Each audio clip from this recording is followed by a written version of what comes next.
ఈరోజు దేవుని మాట 1 దినవృత్తాంతముల గ్రంథం 6వ అధ్యాయం 20వ వచనం. యుద్ధమందు వారు దేవునికి మొరపెట్టగా ఆయన మీద వారు నమ్మిక ఉంచినందున ఆయన వారి మొర ఆలకించును. యుద్ధము ఈ లోకయాత్రలో ప్రతిదీ యుద్ధంలా ఉంటుంది.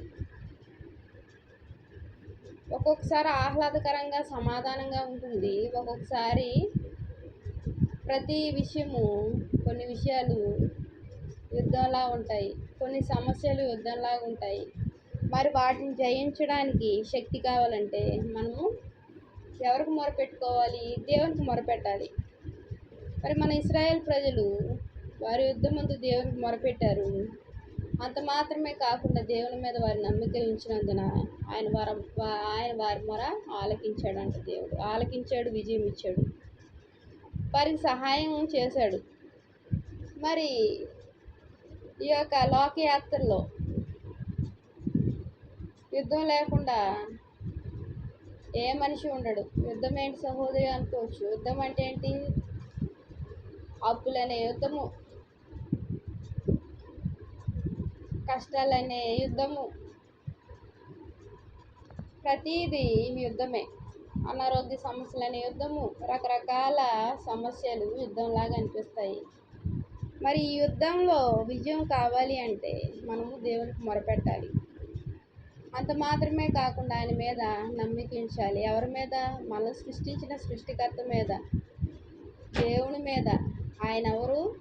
మనం సృష్టించిన సృష్టికర్త సజీవమైన దేవుడు, వర్తమాన భూత భవిష్యత్ కాలాలు ఎరిగిన దేవుడు.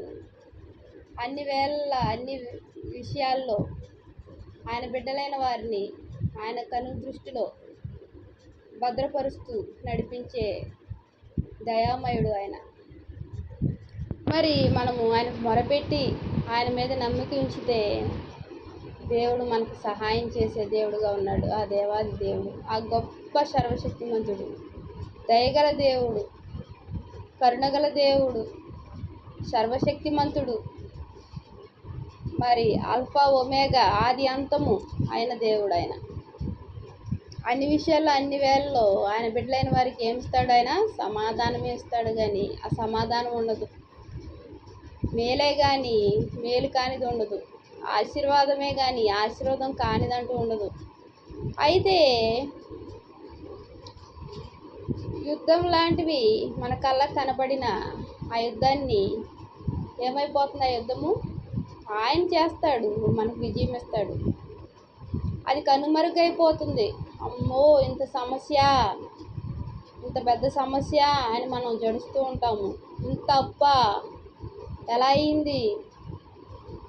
ఇంత అనారోగ్య సమస్య ఎప్పుడు పోతుంది ఇది?